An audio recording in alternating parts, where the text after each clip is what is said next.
are gonna solve a numerical which is based on the gamma function.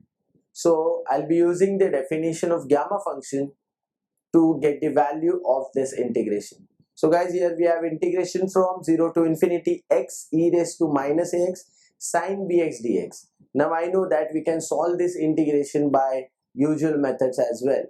But here, by using the gamma function, we can get that answer in minimum number of steps. So how to get the answer of this integration by using the gamma function? So let's start. So what we'll do is, as we know the definition of gamma function, for you, I'll write down the definition. It is gamma n plus 1 is equal to integration 0 to infinity e raised to minus x raised to n dx. So guys, if we bring this form in the above integration, then we can say that it is equivalent to gamma n plus 1. So for that, we want one exponential term and other term must be algebraic. Now in our case, we have three terms. One is algebraic, one is exponential, and the last one is trigonometric.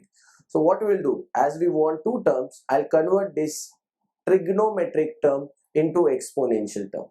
Now to convert sin bx in exponential term, we'll make use of the complex number. So we all know that e raised to I theta is equal to cos theta plus I sin theta. So if we use this form over there, then after using e raised to I theta, whatever answer we'll get, so the imaginary part of that answer is sine, and hence the imaginary part of that integration or the solution will be our answer.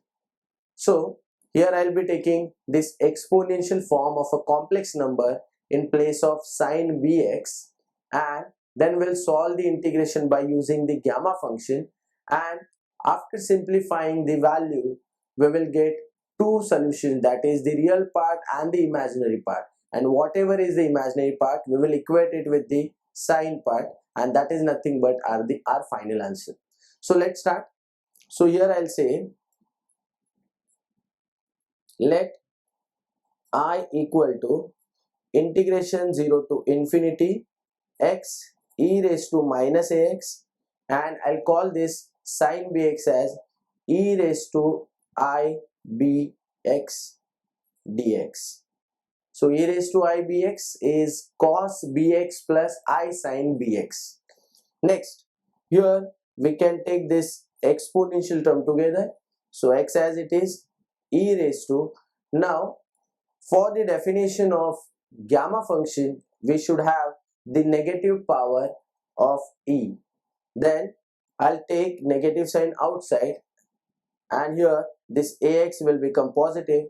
Similarly, this will become negative. So minus I bx dx.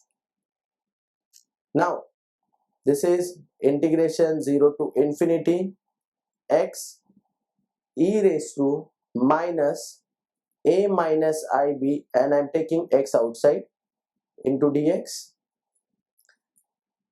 Now if you'll see, then this is matching with the definition, but still the power of e is not minus x, it is a minus ib into x, and obviously the minus sign outside. So we have to first make it as minus x, and for that we will use the integration by substitution. So here I will substitute this a minus ib into x as t, so that here we will get e raised to minus t, and then it will become very easy to apply the definition of gamma function. So let's start. So here I'll say, put a minus ib into x equal to t. So by differentiation we will get, now if we'll check the limits, so limit is from 0 to infinity for x. So when x is 0, we'll get t as 0, and when x is infinity, we'll get t as infinity. It means limits will remain unchanged. So we'll write it down as I equal to integration 0 to infinity. See here we have x. So the value of x is t upon a minus ib. Next we have e raised to minus a minus ib into x, which is t. So that will become e raised to minus t. And the last term is dx, which will become dt upon a minus ib. Now here this will become a minus ib the whole square, which we can take it outside since it is constant. So a minus ib the whole square outside. In the integration we'll get e raised to minus t into t dt. And guys, now this is matching with the definition. So we got e raised to minus t and t raised to 1. See here, t raised to 1. So the value of n is 1. So inside the gamma we will get 1 plus 1, that is 2. So here I'll say this answer is 1 upon a minus ib the whole square into gamma 2. So here we have evaluated the integral. Now guys, here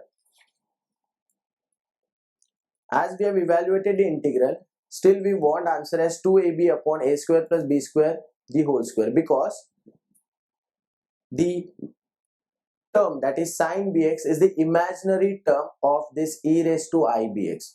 So remember that the imaginary part of this solution will be our answer.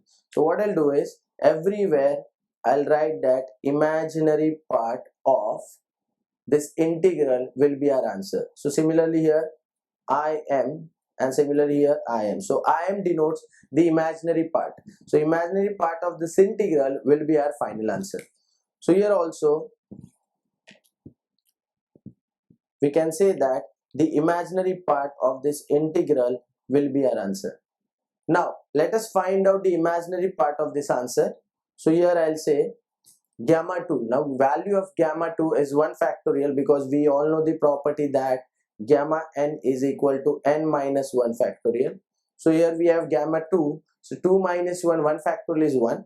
So here we'll get 1. Now let's solve this. So that will become 1 upon a square plus I square b square minus 2aib. Now this will give us 1 upon a square, I square is negative 1, so minus b square minus 2aib. Now guys, as we want the imaginary part of this solution, here we are not getting the imaginary part because we have the complex number in the denominator. So to remove the complex form or the imaginary part from the denominator, we have to do the rationalization. So here I'll perform the rationalization to remove this imaginary term from the denominator. So the rationalization of this will be a square minus b square and plus 2aib. So here we'll write it is equal to 1 upon a square minus b square minus I into 2ab into a square minus b square plus I into 2ab, a square minus b square plus I into 2ab. So here I'm doing the rationalization. So by rationalization, in the denominator we'll get a formula of a square minus b square. See here, this part and this part is same, so I can consider it as a, and the second part is also same, and the middle sign is negative and then positive. So a minus b into a plus b is a square minus b square. So here we will get a square minus b square the whole square minus, now the square of this term is 4a square b square, and I into I square, and that will become negative 1, so I can write it down as positive, where minus minus plus, and here we got a square minus b square plus I into 2ab. So now We'll solve it. So here a square minus b square plus I into 2ab. In the denominator, this is a square, so a minus b the whole square formula, so that will be a raised to 4 minus 2a square b square plus b raised to 4 plus 4a square b square. So now in the denominator, this minus 2a square b square plus 4a square b square will be positive 2a square b square. So here we'll write a raised to 4 plus 2 a square b square plus b raised to 4 and numerator as it is. Now we'll separate the terms. So first of all, we'll divide the real part with the denominator and then imaginary part with the denominator. Also in the denominator, here we got the formula of a square plus b square the whole square. So here I'll say it is a square plus b square the whole square. See here. Then numerator, that is the real part separately, and then imaginary part, that is 2ab upon a square plus b square the whole square. And guys, as we said that the imaginary part of this solution would be our final answer, so here I'll say that our I is equal to 2ab upon a square plus b square the whole square. So as required, we have proved that the value of this integration is equal to 2ab upon a square plus b square the whole square by using the definition of gamma function. So if you like this video and if you want to learn more numericals and concepts of engineering mathematics, then do not forget to log into ekeeda.com today itself to get all videos, all concepts in detail. And also you can follow us on Facebook and Twitter to get the latest updates about the engineering mathematics. So see you in the next lecture. Thank you very much.